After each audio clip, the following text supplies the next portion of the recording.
अगला टॉपिक है बेटा अपना धातुओं का शोधन या परिष्करण। परिष्करण का मतलब होता है शोध करना, शोधन करना, धातुओं का शोधन।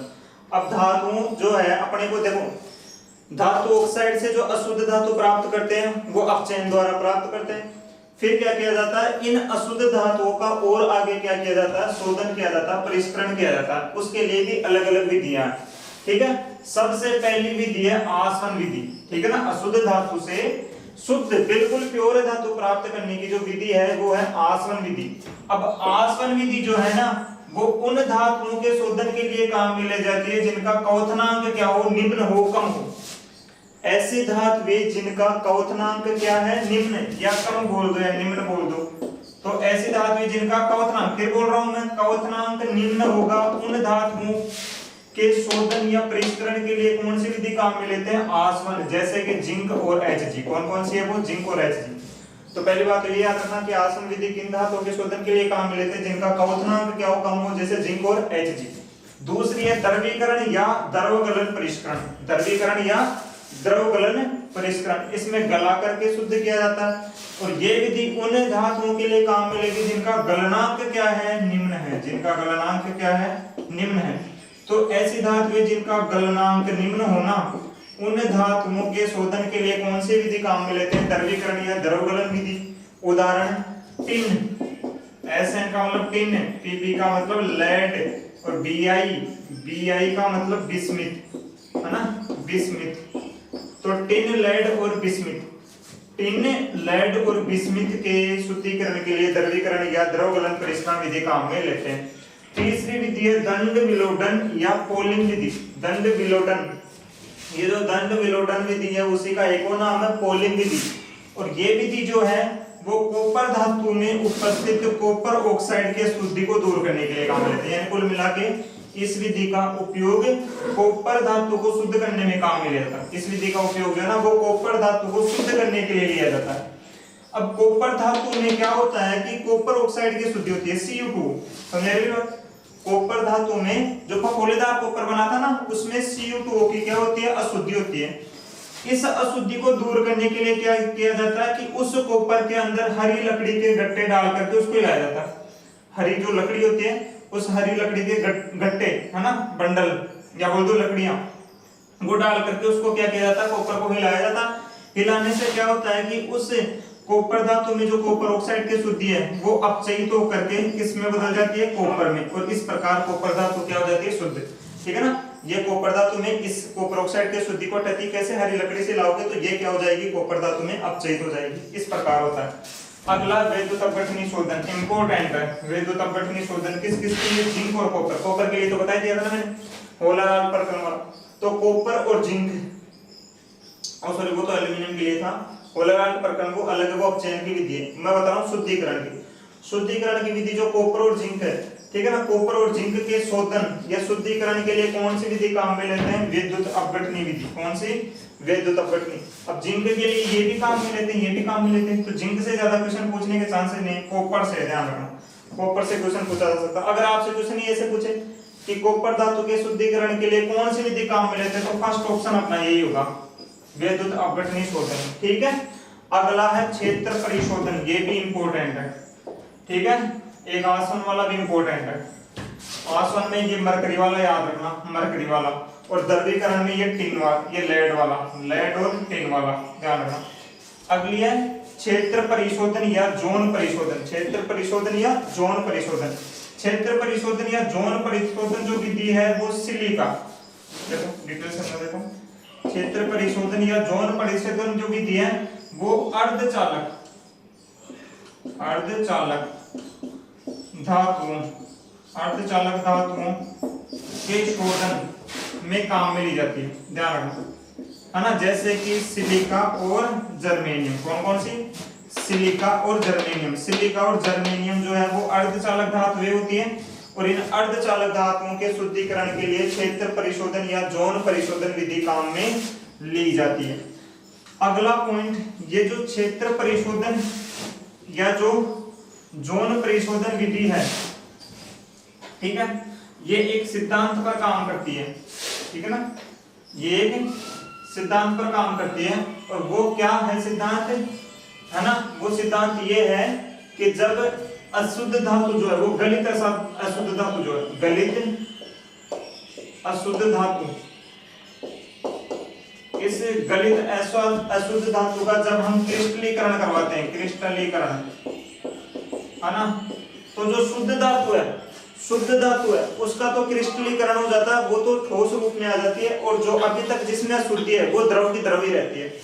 तो गलित अशुद्ध धातु का जब हम क्रिस्टलीकरण कराते हैं तो केवल शुद्ध धातु का क्या होता है, क्रिस्टलीकरण होता है, और जिस धातु के टुकड़े में अभी तक अशुद्धि है उसका क्रिस्टलीकरण नहीं होता। एक तो ये बात होगी, या बोल दो कि जो अशुद्धियां हैं, ठीक है, वो हमेशा गलित वाले पार्ट में ज्यादा पाई जाती है, ठोस भाग में कम पाई जाती है, ठीक है। और इसमें क्या किया जाता है, इसमें जिस धातु को शुद्ध करना, जैसे इस धातु को शुद्ध करना, तो इस धातु के ऊपर दो विलोडक जो है वो बार बार गुजारे जाते हैं। मान लो ये धातु ऐसे करते है ना, क्षेत्र परिशोधन में क्या होता है, जैसे ये एक धातु का टुकड़ा है ना, इसको शुद्ध करना है तो इसमें क्या किया जाता है, दो विलोडक होते हैं, एक ऊपर होता है एक नीचे, और ये विलोडक होते हैं गर्म। कैसे होते हैं, गर्म, ये भी गर्म होगा। इन गर्म विलोडकों को इस धातु के टुकड़े के ऊपर गुजारा जाता है। अब इधर से गुजारे, इधर से ला रहे, ये जैसे ये गर्म विलोडक इस धातु के टुकड़े के संपर्क में आएंगे, ये गर्म हो जाएगा, गर्म होकर के क्या हो जाएगा, पिघल जाएगा।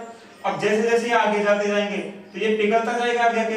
अब ये अशुद्धियां हैं वो जैसे जैसे भाई ये विलोडक जैसे जैसे आगे आएंगे वैसे वैसे ये आगे की तरफ पिघलना प्रारंभ कर देगी और पीछे की तरफ ठोस होना प्रारंभ कर देगी। तो होता क्या है कि जैसे मान लो अभी यहाँ है, तो अभी ये वाला भाग इसका पिघल गया। अब इसमें जो अशुद्धि है, जब ये विलोडक यहाँ वाले भाग को पिघलाएंगे तो ये अशुद्धि निकल करके इस वाले भाग में आ जाएगी, फिर आगे वाला पिघलेगा तो उसमें चली जाएगी, फिर उसमें फिर उसमें फिर उसमें फिर यहाँ तक आ जाएगा, फिर यहाँ से हटा लेंगे, फिर इसको वापस नहीं, फिर यहाँ ले जाके फिर चिपका देंगे, फिर गर्म करके उड़ाएंगे, तो यह अशुद्धियां एक जगह आकर के यहाँ जमा हो जाती है, फिर इस टुकड़े को काट करके अलग कर दिया जाता है। इस प्रकार हम यहाँ पर धातु का क्या करवाते हैं, शुद्धिकरण करवाते हैं, ठीक है। अगली विधि है 6 नंबर की वाष्प परिष्करण या शोधन की, और वो है वाष्प प्रावस्था परिष्करण। वाष्प प्रावस्था परिष्करण, और इस वाष्प प्रावस्था परिष्करण में दो विधियां आती है, एक तो आती है मांड विधि और एक आती है वॉन ऑर्केल विधि, दोनों इंपॉर्टेंट है, ठीक है ना। अगली शोधन या परिष्करण की 6ठी विधि है वाष्प प्रावस्था परिष्करण, और ये दो विधियां इसमें, एक तो मांड विधि है और एक है वॉन ऑर्केल विधि। और ये जो मांड विधि और वॉन ऑर्केल विधि है, जो दोनों के दोनों एक ही सिद्धांत पर काम करते हैं। इनका सिद्धांत समझा रहा हूं मैं, क्या है सिद्धांत इन दोनों विधियों का, इसका भी सिद्धांत यही है और इसका भी सिद्धांत यही है। दोनों विधियां किस सिद्धांत पर काम करती है, ये इस सिद्धांत पर काम करती है कि इसमें क्या किया जाता है कि सबसे पहले जो अशुद्ध धातु है, अशुद्ध धातु, उस अशुद्ध धातु का क्या बनाया जाता है, वाष्पशील संकुल। वाष्पशील संकुल, सबसे पहले अशुद्ध धातु का क्या बनाया जाता है, अशुद्ध धातु का वाष्पशील संकुल। और इस वाष्पशील संकुल को और आगे गर्म करके हम क्या कर लेते हैं, शुद्ध धातु प्राप्त कर लेते हैं। क्या कर लेते हैं, शुद्ध धातु प्राप्त। यानी ये इस विधि में क्या किया जाता है कि सबसे पहले अशुद्ध धातु का वाष्पशील संकुल बनाया जाता है और उसे और आगे गर्म करके शुद्ध धातु प्राप्त कर लेते हैं, ठीक है, ठीक है। तो ये अशुद्ध धातु का सबसे पहले वाष्पशील संकुल बनाते हैं और फिर उसे और आगे गर्म करके क्या कर लेते हैं, शुद्ध धातु प्राप्त कर लेते हैं। ये इस सिद्धांत पर काम करती है। मांड विधि जो है, मांड विधि, उस विधि के द्वारा हम निकेल का शोधन करवाते हैं। किसका शोधन करवाते हैं, निकेल का। चल सुनो,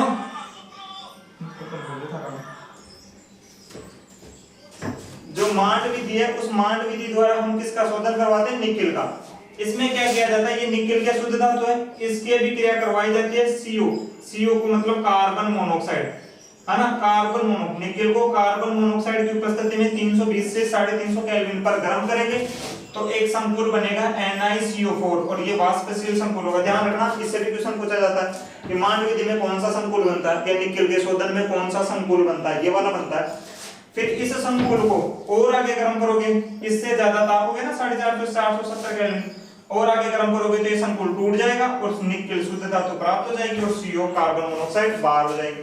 वॉन ऑर्केल विधि जो है बेटा, वो टाइटेनियम और जर्कोनियम के शोधन में काम में आती है। टाइटेनियम और जर्कोनियम के शोधन में इसमें क्या किया जाता है कि जो टाइटेनियम है, जर्कोनियम है, इसकी जो अशुद्ध धातु है, इसके भी क्रिया कराई जाती है आयोडीन के साथ 870 केल्विन पर। तो एक संकुल बन जाएगा Zr ये तो जर्कोनियम का होगा, टाइटेनियम का क्या हो जाएगा TiI4। समझे ये बात? ये वाष्पशील संकुल है। इस वाष्पशील संकुल को इससे ज्यादा ताप हो गया ना, और अधिक ताप 1800 केल्विन पर टंगस्टन की धातु पर से प्रवाहित करोगे तो ये टूट जाएगा और जर्कोनियम शुद्ध धातु प्राप्त हो जाएगी और आयोडीन बाहर हो जाएगी। अगली एक और विधि है शुद्धिकरण की, और वो है वर्णलेखिकी, है ना, वर्णलेखिकी, क्रोमेटोग्राफ। अगली नंबर 7, अगली शोधन की विधि है क्रोमेटोग्राफी यानी वर्णलेखिकी, वर्णलेखिकी। इसमें एक ही बात याद रखनी है कि वर्णलेखिकी या जो क्रोमेटोग्राफी जो विधि है वो किस सिद्धांत पर काम करती है, ये अधिशोषण के सिद्धांत पर काम करती है। ये अपने को याद रखना है, ये विधि अधिशोषण के सिद्धांत पर काम करती है। ठीक है, हाँ बेटा, अब कुछ इंपॉर्टेंट पॉइंट है नोट लगा के मैंने लिखे हैं, इन पॉइंट्स को भी अपने को याद रखना है। पहला पॉइंट क्या है कि जो CuSO4 कॉपर सल्फेट है, इसका उपयोग किया जाता है कवकनाशी के रूप में। ठीक है, कॉपर सल्फेट का उपयोग किया जाता है कवकनाशी के रूप में। दूसरा है जिंक जो है, उस जिंक का उपयोग लोहे के गैल्वेनीकरण, है ना, लोहे के गैल्वेनीकरण में किया जाता है। एक होता है स्टेनलेस स्टील, ये याद रखना।